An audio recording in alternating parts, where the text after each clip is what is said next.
Well, it certainly has been an eventful winter in the East, and it got me thinking about my emergency preparedness and my communications plan. And I thought, maybe you don't have one, and I want to help you out with that. So today, emergency communications, the basics, beyond the basics, and blowing the basics away. That's coming up next on Matt Covers Tech.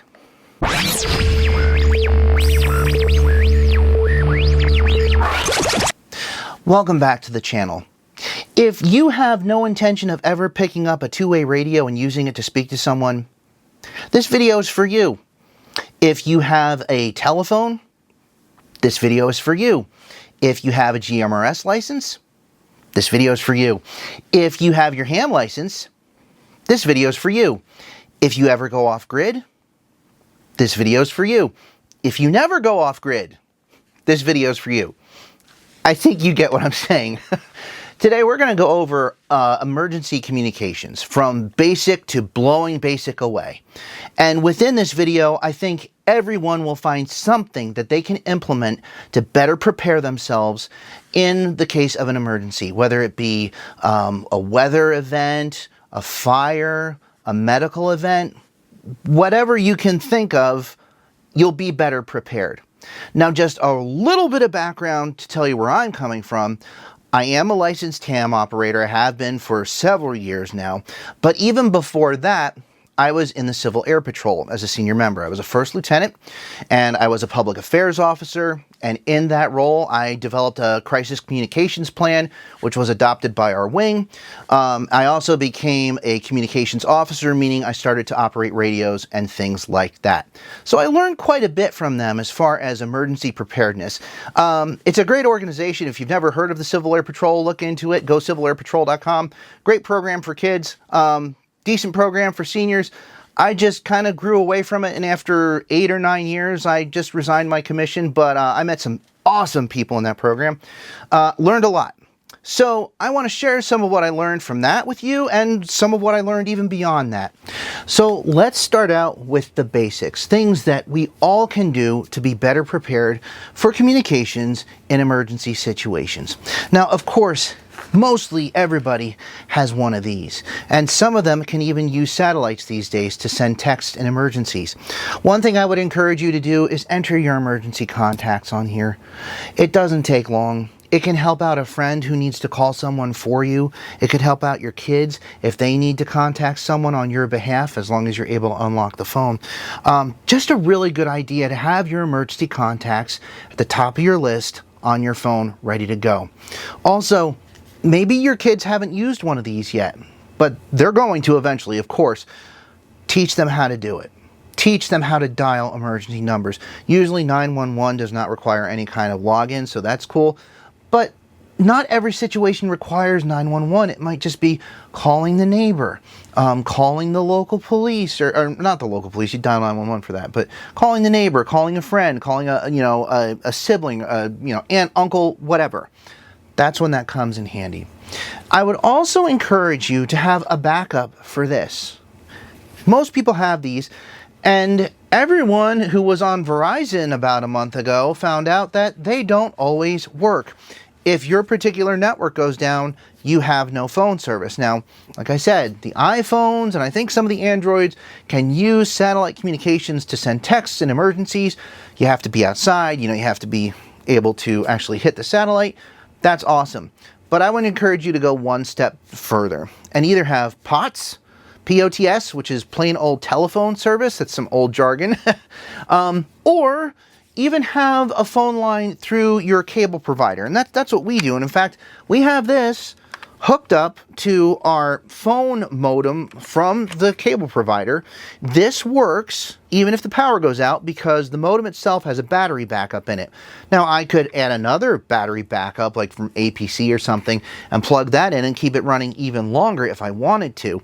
Now, we have a wireless phone also hooked up to that modem, but if the power goes out, that one doesn't work.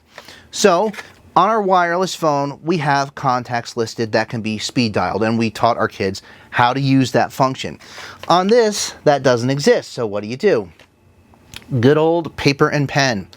Write down the emergency contacts on a note card or something and tape it next to the phone. That way anybody can pick up the phone, dial the number, and get in contact with whoever it is that you have pre-designated you want to be contacted in cases of emergencies. Also, every kid can be taught to pick this up and dial 911. Now, it's supposed to work within the neighborhood as far as the broadband goes. I'm not sure if that's been implemented across the country. Hopefully it has, but eventually you would get through to someone that could help you in that type of emergency. I do believe it's been implemented. It has been on cell phones. 911 works there even if you can't unlock the phone. This I'm not so sure about, but it is an excellent communications backup for your cell phone. Now, in addition to these emergency contacts that we're talking about, you might want to include a neighbor that you trust in those contacts. We have a neighbor who looks out for our house while we're away on vacation, brings in our packages if we're not here to pick them up ourselves, and we do the same for them. There's a really good level of trust there. Not everyone has that. I understand we all live in different environments. We don't all know our neighbors. It would be good for you to get to know your neighbors, seriously, because if something happens, being able to exchange information with them is invaluable. And also, they might be able to help you out. When I was younger, living with my parents, our neighbors had a key to our house. And I actually had to avail myself of that option when I locked myself out one time. Otherwise, I would have been out of the house for hours and hours waiting for someone to get home because I didn't have a driver's license at the time either. So, not everybody's on that level. I get it. But get to know your neighbors, maybe get to know one of them better than the other, and kind of integrate your emergency plans with that neighbor. It could save someone's life.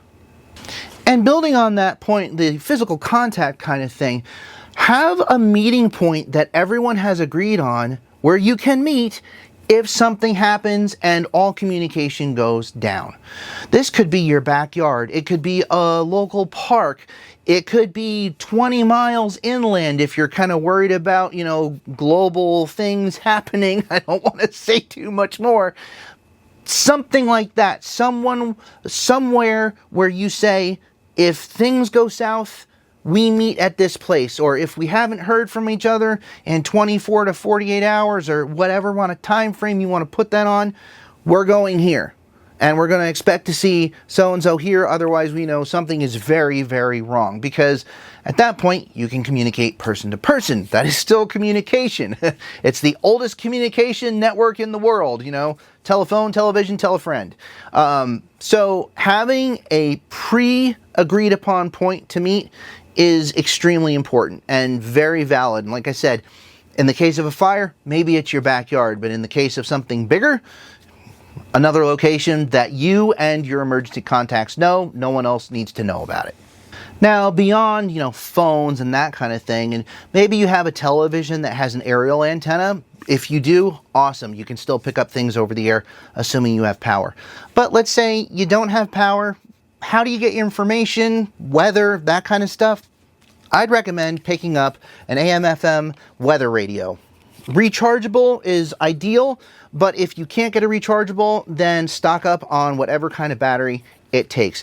These are pretty cool. They're small. Usually they have a flashlight integrated, a solar charger on the top, a crank on the back that you can use so that if the battery's dead, you can just crank it a few times, get the battery charged enough that you can turn on the radio.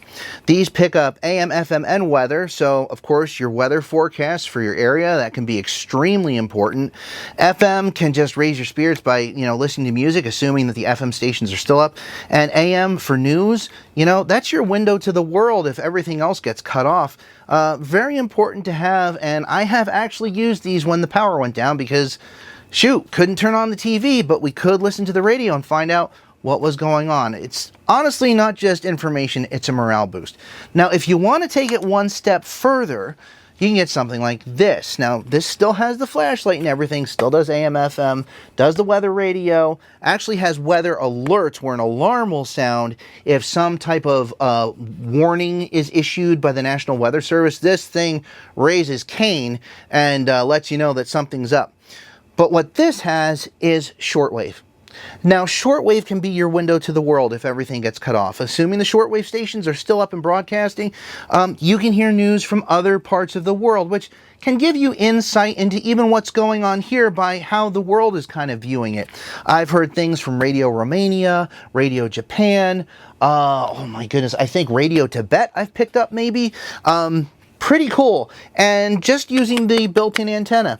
Again, crank. This does cost a little bit more than this guy. If you can't do this, do this. And then when you can, pick up another one, just in case. Same thing with this. If you can get two, get two. These are pretty cheap the last time I checked. They started out more expensive than they are now. But and I do have links for all this in the description, just in case you're interested. But don't feel pressured to click on anything. This is just if you want to add to your emergency plan. Now, let's say you're a prepared person and you've done everything I've already said. Well, kudos to you. You are better prepared than most people, I think. But let's say you want to move beyond the basics. You've got the basics down. That's awesome. The next step might be something like an FRS radio. Now, this is a fancy one. This one came from Buy Two-Way Radios, but you can get cheaper FRS radios from Walmart and Target. You'll probably find Midland, Cobra.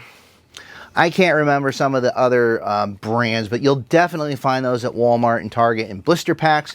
Just pick them up, pick a channel, and start talking with a friend. They're good for person to person. They can't access repeaters, so that's kind of a downside, but you don't need a license, and they're pre-approved by the government for everyone to use. You just grab them and go. Like I said, these are a little bit nicer. The more you spend, the nicer the radio will be, the better the performance will be, but anything is better than nothing. Now, if you don't want Midland or Cobra, then look at Amazon, because you'll find Baofeng, Radioddity, Wouxun. This is Wouxun. They all make FRS radios. Most radio manufacturers will make like several tiers of radio. You get this, GMRS, ham, whatever. Even CB, Radioddity makes CB radio, and that's another one that you can pick up. No license required, decent range. The downside is it's not very active anymore. It's not dead completely. I'll argue with anybody that says it's dead, because you can hear yabber jabbers talking from the south like all the time on thousands of watts, but truckers use it often to talk to each other. I had a CB radio in my car. I eventually got rid of it just because I didn't find much use for it personally. The antenna is bigger, so you need to have a place to put that. Either a mast outside your house, that's what some people who are real serious about it do, but you could take like a magnetic car antenna and put it on like a baking sheet, or something along those lines, and it would still work, but you're going to need some type of setup like that. The antennas can be like coiled to make them smaller. The performance does take a little bit of a hit, but CB is a valid option. Look at Amazon and Radioddity for options there. Now, you may want to take your FRS radio and incorporate it with your neighbors. That would be a really good way to use these. To have everybody, buy an FRS radio, whatever they can afford. You don't all have to buy the same brand. Buy one, choose the channel that you're all going to use if something happens, and determine what something is in your own mind, okay? It could be anything, flooding, whatever. Say, hey, if things get bad, we're all going to get on channel 6 to be able to talk to each other, because maybe the cell phones aren't working or whatever, or maybe you just want to avoid that kind of thing. And I think a benefit of something like an FRS radio is one person can talk to a lot of people at once. If you're all on channel 6, everybody who's tuned into channel 6, you say, hey, I've got a problem over here. Everyone is listening. That doesn't necessarily work on a cell phone. I mean, you can put it on a speaker in the middle of a room, but it doesn't have that kind of functionality built in. Again, CB has a longer range, but needs a bigger antenna and is not very active. So FRS radios, good option if you don't want to get licensed or you don't have a lot of money to spend. So we've covered basic preparations, a little bit of beyond basic preparations with an FRS radio, and maybe you're saying, Matt, I've got that covered. I'm all good. What do I do next? For you, my friend, I would say you're heading into the better than basic category, and to start out, I would say look into GMRS radios. Now, GMRS radios do require a license. You don't have to take a test. It's just a matter of paying the fee every 10 years, and you're on your merry way. covers everyone in your immediate family. Does it cover?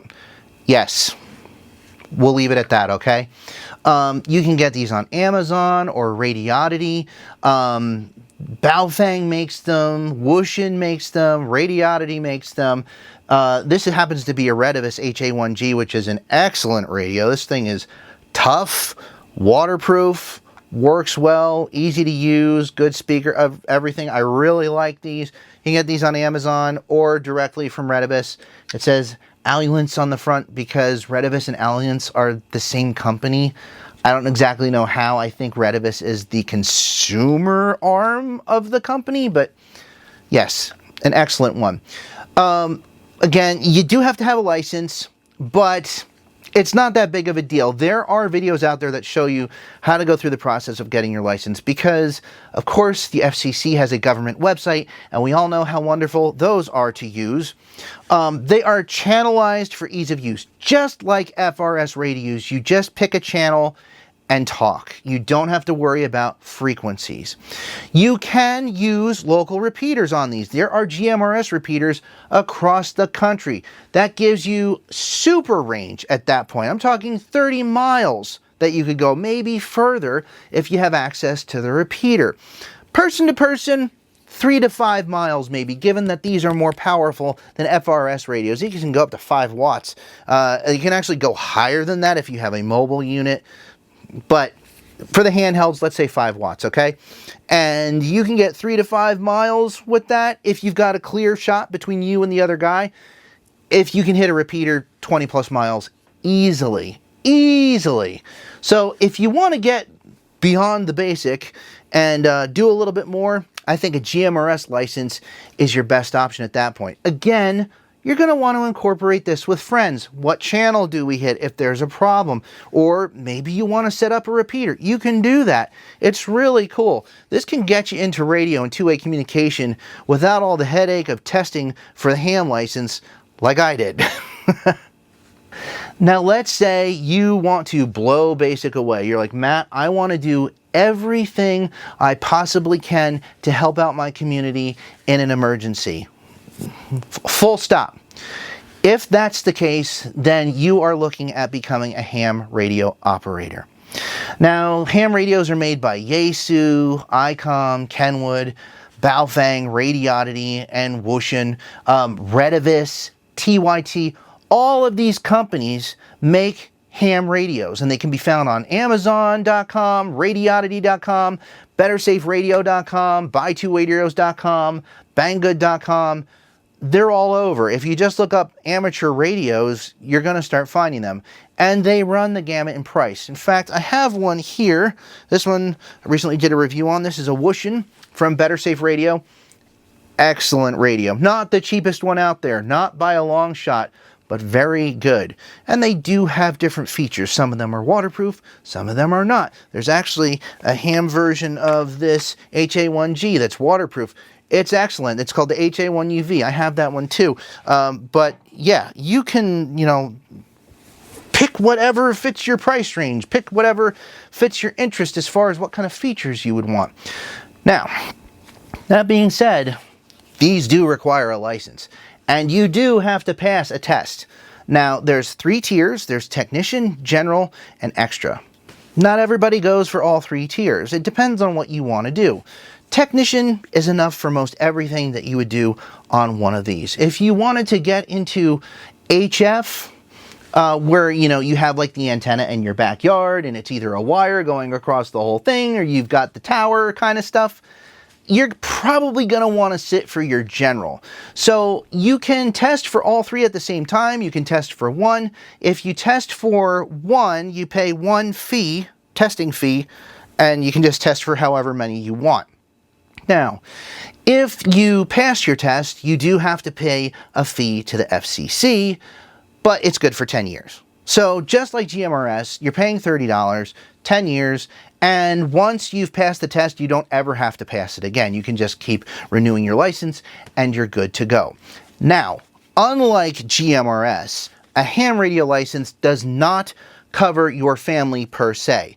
There are some exceptions for letting family operate these. If you're with them, if you're the control operator or if there's a life and limb emergency.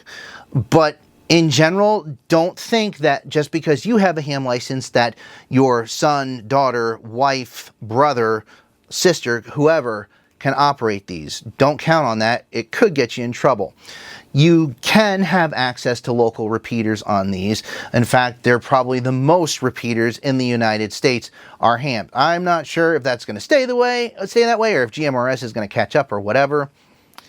But yeah, there's a ton of ham radio repeaters, VHF, UHF, which is what these use. HF is the kind that goes around the world, but we'll get to that in a minute. Now, on these, frequency is king. These are not channelized. You have to go and find the exact frequency of the repeater you want to talk to, put that in the radio, and then say, this is repeater channel, name the repeater or whatever. You define your own channels on a radio like this, unlike GMRS, where those channels have been defined by the FCC saying, this frequency is channel 1, this frequency is channel 2. So it's a lot more customizable. You can get in a lot more trouble too if you're not doing it right, which is why there's a bar to entry, the test. It's not hard. There are so many preparations out there that can help you get ready for the test and pass it. I just read a couple books, not the official testing books.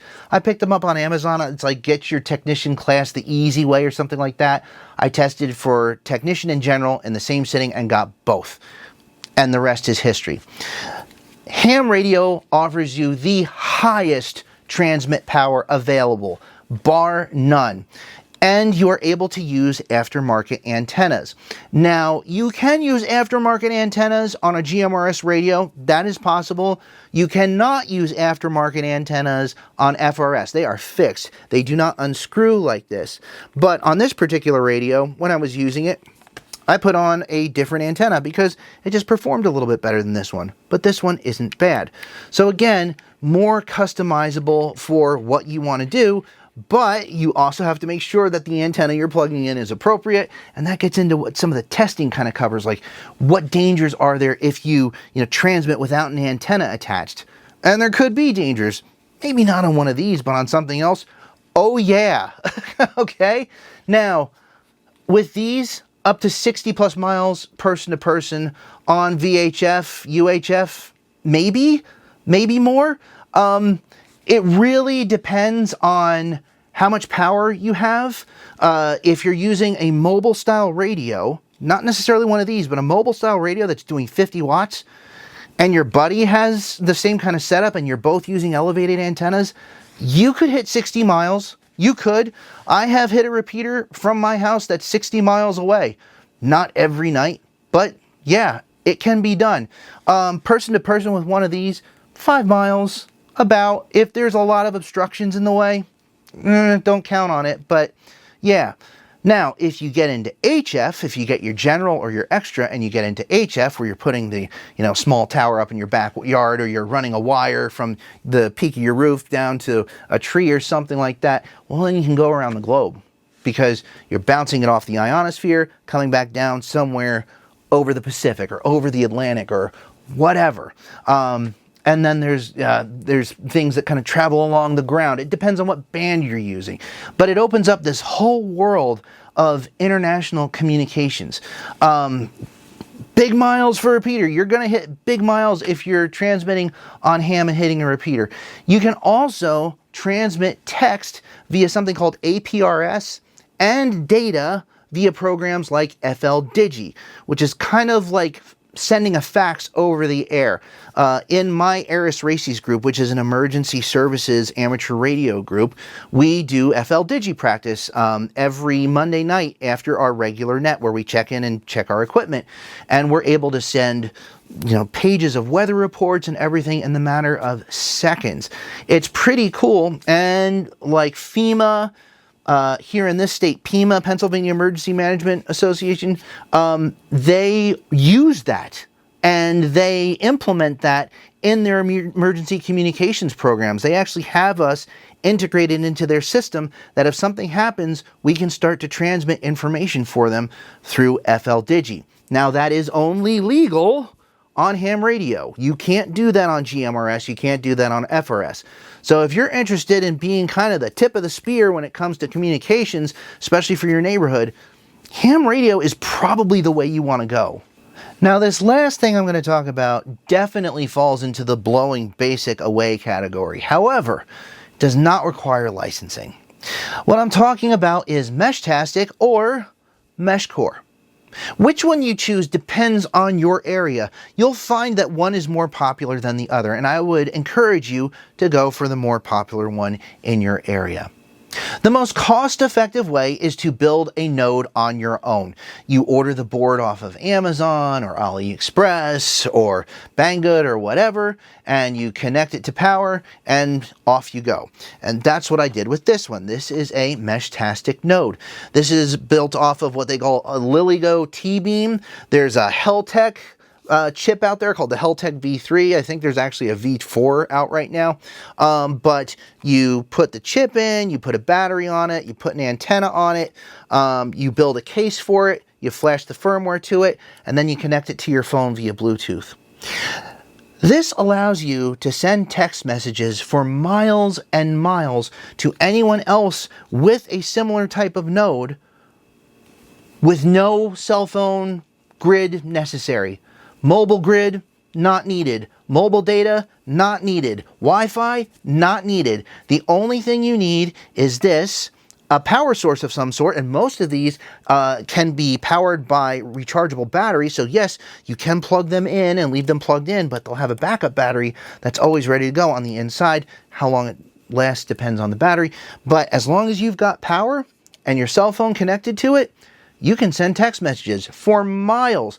You can set up private channels, you can contact specific people, or you can send things in the public channel.